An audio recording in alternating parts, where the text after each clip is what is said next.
So Paul, as I say, is the Executive Director of the Institute of Project Management. Prior to co-founding IPM, Paul has enjoyed 15 years of senior management experience across Australia, Asia and Europe in a wide range of sectors. He currently advises a diverse community of public, private and not-for-profit organisations on management issues relating to strategy, risk, operations, marketing and people. He's got a PhD and he's a published author. He lectures at the University of Tasmania and he's generally an all-round great guy. Paul, thanks for being with us this morning and thanks for giving everyone this opportunity to engage with our State of Volunteering report, which we're so very proud of. Thanks, Scott. Appreciate you welcoming me here today.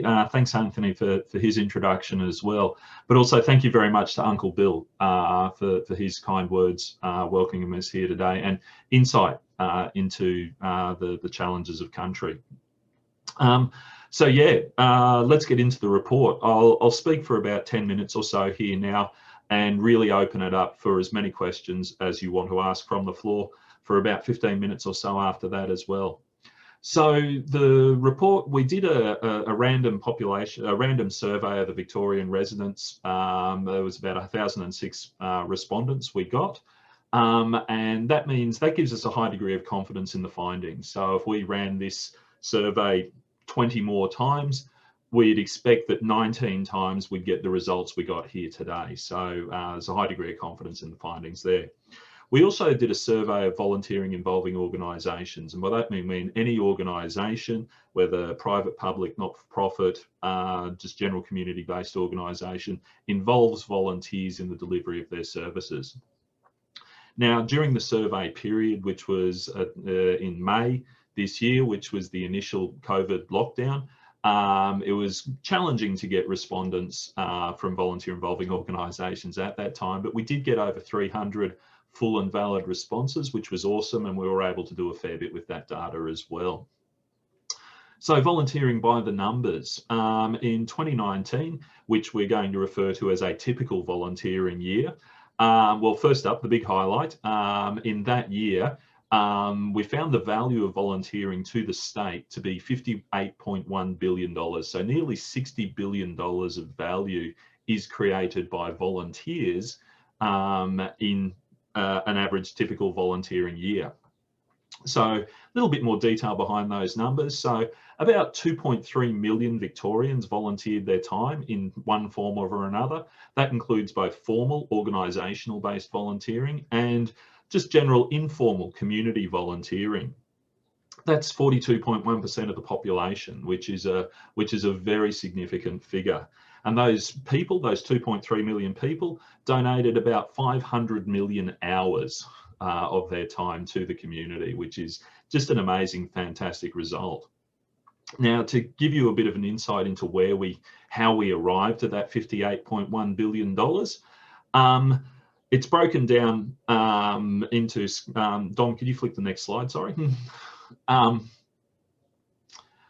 You'll see that is the sum of the benefits created by volunteering. So the producer's surplus refers to benefits enjoyed by employers as a result of the volunteering acquired skills and knowledge that people get and transfer to employers. That's the productivity premium, sorry. The producer's surplus is the profit enabled by all business as a result of volunteering expenditure. Also from that we get, jobs created, we get taxes paid. But the most interesting figure in the benefits side is the value of volunteer labour. So if we had to replace all the labour of volunteers in the market at the moment with paid labour, it would cost around $19 billion, $19.4 billion, as you can see on the bottom line of the right-hand column there. We add up all those benefits, that's where we get the 58.1 billion from. Now, volunteering is not a free activity in the sense that even though people donate their time, they're also, there's investments that go into volunteering. And you can see volunteering cost about $8.6 billion for both organisations and individuals. And I'll talk about the individuals in a second. But Volunteers also gave up something in terms of their time to give to volunteering, and that's called an opportunity cost. I won't bore you with the details of that now, but recognizing that there is a cost as well as a benefit to volunteering brings us to the next slide, which is that for every dollar invested in volunteering by the whole of the community, by volunteers themselves, by the organisations that support them, and by government, for every dollar invested, we get a $3.70 return, which is a pretty awesome return. If I could be guaranteed of showing up at the Crown every Friday night and turning $1 into $3.70, I'd be very, very happy. But that's the guaranteed return we get as a community from volunteering. So I'll just circle back now on what we mentioned before about the costs of volunteering and the cost to individuals. This is a sort of little known fact that was revealed by our data, and I'll show it on the next slide, which is that volunteering costs individuals $1,700 per year on average. So an individual who volunteers on average reaches into their pocket for about $1,700, which is a huge figure. Now, about 1 in 8 of those dollars are reimbursed through volunteer involving organisations or the organisations that support them. So about 12.5% of that's reimbursed. But even after reimbursements, it actually costs Victorians about $6.70 per hour to volunteer. So you're not only foregoing your wage, you're actually paying $6.70 per hour to volunteer. And on top of that, volunteers donate about $70 a month to either the volunteer involving organisation they're involved in or other VIOs or not-for-profits out there in the sector. So volunteering is not only a selfless act of time, it's actually a selfless act of money as well. So one of the questions just from the floor now, someone's asking about the reporting period. So I'll talk in a second about the impacts of COVID, but we gathered data in May. The reporting period for these figures that I'm talking about now is 2019. So the calendar year 2019. This is what we found. Because we did survey during COVID, we'll talk about COVID as well in a second, the impact of that on volunteering in the sector. But if we just go to the next slide, what we'll see here is, and again, referring to that 2019 period, the top 3 reasons why people want to volunteer. And this was referred to in Anthony's address earlier. The number 1 reason is people want to give to the community. The second reason is that they want to support the specific cause they're volunteering for. So they're volunteering in favour of a specific service or community benefit in that sense. But they're also volunteering for those social connections as well, to engage and mix and socialise with like-minded people. So we'll hit the next slide.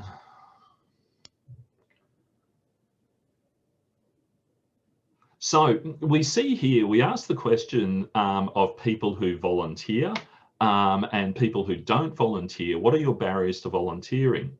So on the right-hand side there, we can see the top 3 barriers to volunteering for volunteers. So this question we asked was, what prevents you giving more time than you already do?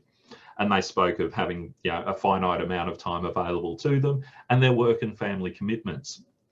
A really interesting finding from our point of view, though, was for people who don't volunteer, they also identified, you know, scarce time, work commitments.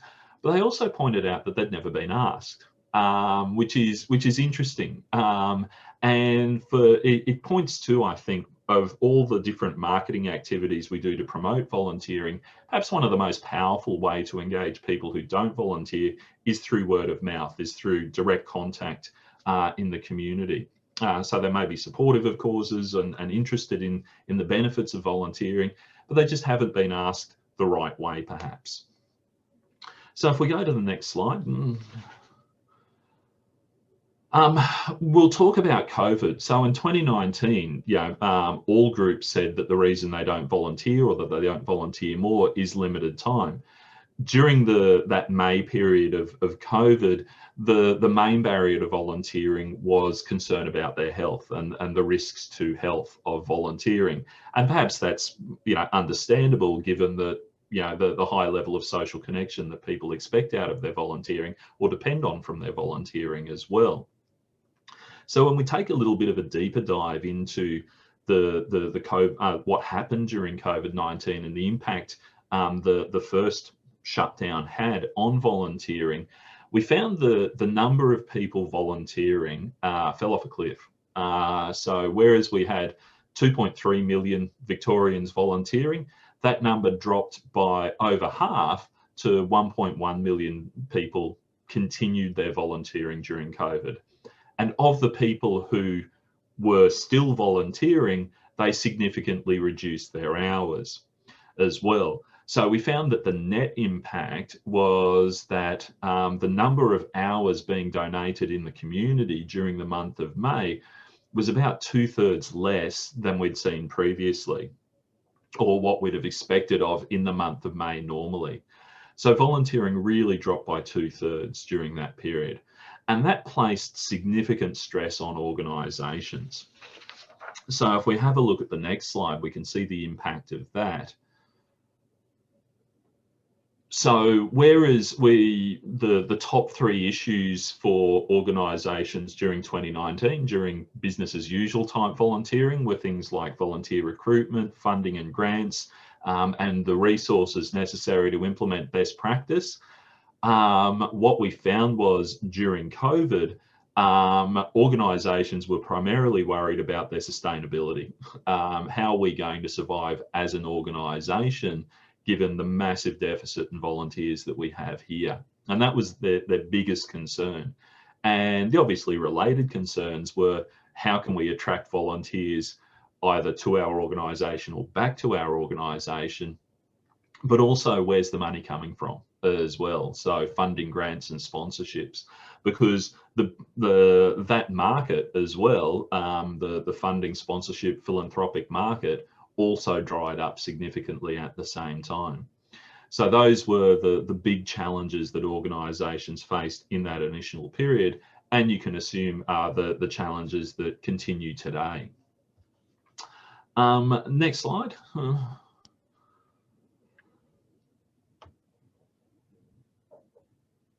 Can you throw the next slide up, Don? Sorry, yeah. So the whole report is obviously available, and this is just meant to this little brief discussion here is just meant to touch on the highlights. However, some of the things, the big question we get asked when we produce a report like this is, how can I, as a small community-based volunteering organisation, or how could I, as a state umbrella organisation, how can I use this report to my benefit? And essentially, what it is a baseline argument. So when people, when you're looking to get people to be interested in or invest in volunteering through your organisation specifically, you can point to now the very real, demonstrable and evidence-based benefits of volunteering to the community.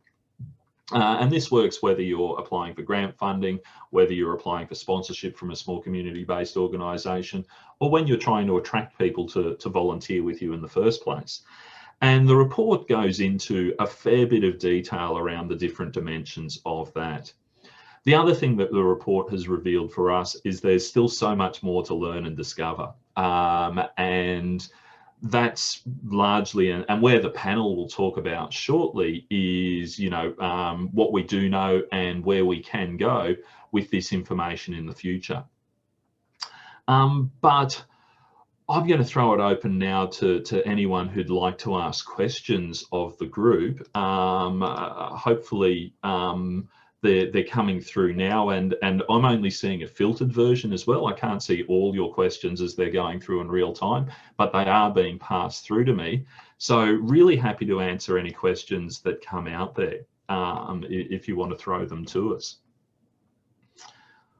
Type furiously. I must say, though, that this has been a real privilege to conduct this report with Victoria. It's been academically fascinating to look at the two different periods, so that 2019 as well as the current situation at the moment. And I think that too forms a really important evidence base for going forward in terms of saying, okay, well, how do we get back to that normal situation? A question about informal volunteering and what informal volunteering is. So organisational based volunteering is, you know, the traditional organised volunteering, as the name suggests.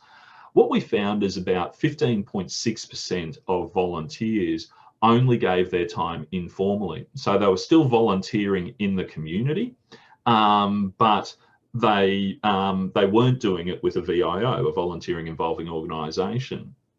And nearly half of all volunteers surveyed said that they volunteer both informally and with an organisation as well.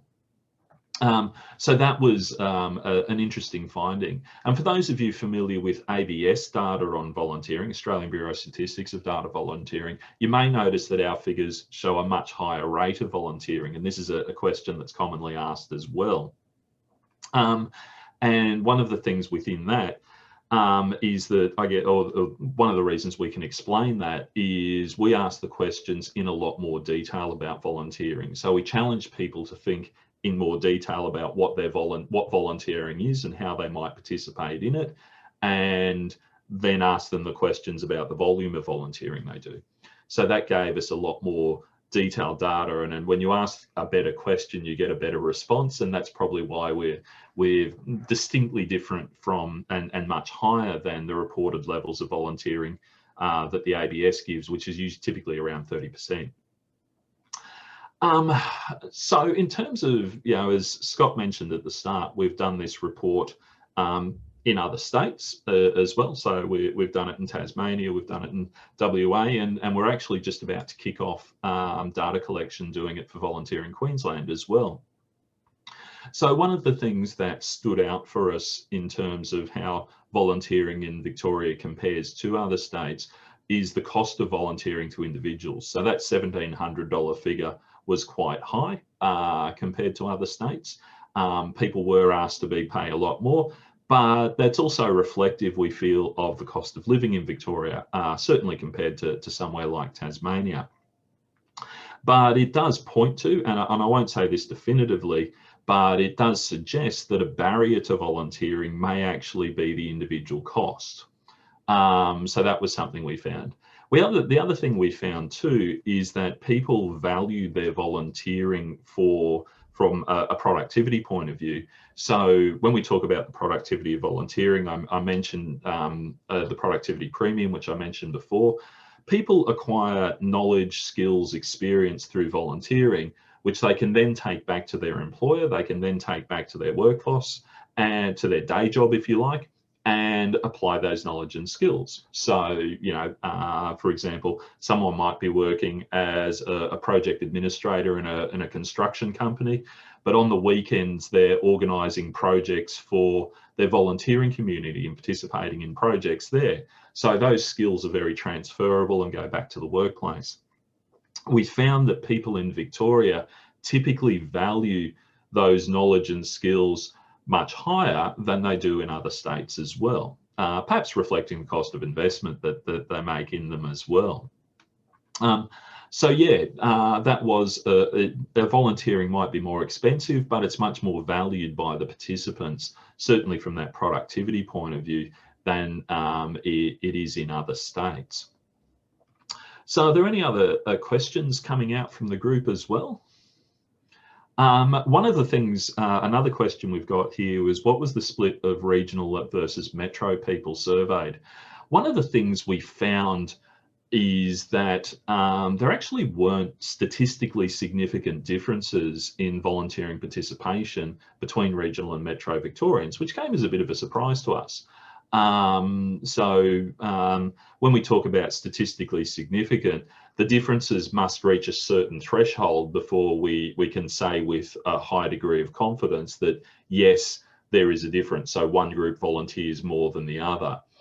there was, you know, a small difference between the two, but it wasn't statistically significant. And we either need more data to determine statistical significance, or there may just not be a huge difference between the regional and metro groups, which was mildly surprising to us as well.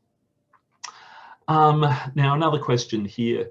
The cost of volunteers that are not reimbursed, is that generally actual cost or opportunity cost?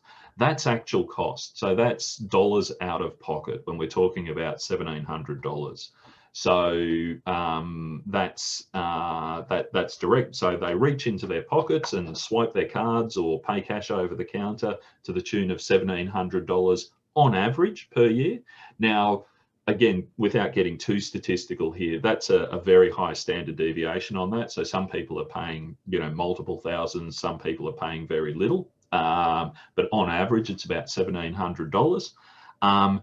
Of that $1,700, they get reimbursed on average again, about 1 in 8 of those dollars. So about, it was 12.4% was our actual figure on that. So the net outcome, if you like, on average, was $6.70 per hour, which is a nice simple way to relate and equate that. So yeah, that's real money we're talking about, not an arbitrary economic concept like opportunity cost. And again, it's a very broad, you know, range of values that we're looking at here. And it might be that some people are only doing small amounts and getting fully reimbursed. Some people are paying very large amounts and not getting reimbursed at all. One of the things we couldn't tell from that data, and potentially is a direction for future research, is do volunteers actually care? Do they see that cost of, you know, that money that they're pulling out as a genuine burden to them that they desperately need to get reimbursed for? Or are they quite willingly handing that money over? And if you tried to reimburse them, they'd refuse because for them, it's just part of the act. That's something we didn't specifically ask, and I definitely think that's something we should be looking at in future potentially, whether people care if they get reimbursed or not. So low-income earners, it might be a genuine barrier to them volunteering in the first place. High-income earners, there may be other barriers out there, such as, you know, work commitments, for example, are much more important to them.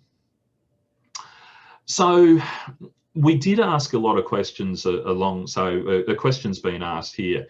Were there patterns along demographic profiles? So, you know, young versus old, male versus female, people from culturally and linguistically diverse backgrounds, etc. Again, this is something where we didn't see any real statistical significance, which again is quite surprising. We found it, so we did have representative data across these different groups and profiles. So we made sure that we targeted specific age cohorts in 10-year cohorts, so 15 to 24, 25 to 34, etc., all the way up to 65 plus. We made sure that we had a you know, statistically representative sample of male versus female volunteers, etc. We targeted regional versus metro. We also did it across household income as well, household income quintiles, so the 5 major household income brackets.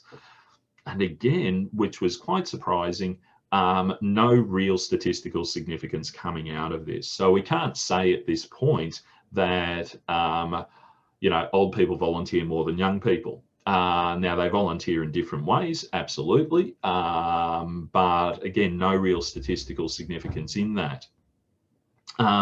So again, it's a function of sample size too. When you've only got, you know, 200 people in the sample, you can't have a huge amount of confidence in the sample of, say, people aged 15 to 24. You can't have a huge amount of confidence in that sample. So again, that's why we can't get there, but certainly with larger samples, and hopefully we get to do this at a national level at some point soon too, we might be able to give some more data around that. So again, the question's been asked, did we focus on CUL, disabled, LGBTQI profiles as well? We did ask people, and we also asked about Aboriginal Torres Strait Islanders as well for their volunteering participation as well. Now, even though a sample size of 1,000 is quite large, Uncle Bill mentioned before that, 3% of the population is Aboriginal. So statistically, we probably only had about 30 or 40 people who responded as being ATSI in that respect. So again, even though we captured the data, we can't say that the sample sizes that we had from these different groups, such as cold disabled, LGBTI, ATSI, etc., we don't have enough to actually give very specific data on, and we'd have to target those communities directly to show, exactly what the result was. I think importantly with all of these things, though, one of our governing philosophies around this is we're not trying to set up within Victoria sectors or demographic cohorts against each other. And it's not necessarily appropriate to say that, disabled people volunteer more than cold people or something like that, because we get into a kind of competitive type, or people volunteer more, in certain sectors rather than other sectors. So, for not-for-profits than for, government groups or things like that, or in tourism as opposed to land care or something like that. So we're quite consciously, unless the data really jumps out and tells us something like that, we're not trying to set up us versus them type comparisons. This is a report for the state, and we're trying to communicate, the benefits to the state. And if specific groups are interested in doing deeper dives and understanding better how their community volunteers, I'm sure that's a conversation that Scott would be happy to introduce you to us, or we can have those conversations. The last question that's come through: what are the biggest changes in trends, etc., COVID aside, from previous state of volunteering reports? Now, unfortunately, we haven't had the opportunity to do this report in Victoria previously. So it's the first time we've done it in Victoria, and as such, it's a baseline. We've been able to set a baseline. Now, as Scott mentioned before, we did this first in 2014 in Tasmania, and we have been able to do it again in 2019 in Tasmania as well. And that 5-year window, we can now see not necessarily trends as such, but certainly differences. We're really excited to continue this either ourselves. We've also handed over the methodology so that others can do it as well. So we can't talk to trends at the moment, especially given the differences between how the ABS collects data and how we've gone about it as well. But we're excited by the opportunity to do this again. And if you dive into the report, you'll see it is quite a rich baseline. So thank you very much for all your questions today and your interest in this report. I'm available through Scott and Volunteering Victoria to answer any other questions as they may emerge as well. But please read and share the report, and hopefully it adds value to the amazing work that you're doing in the community out there at the moment. Thank you very much.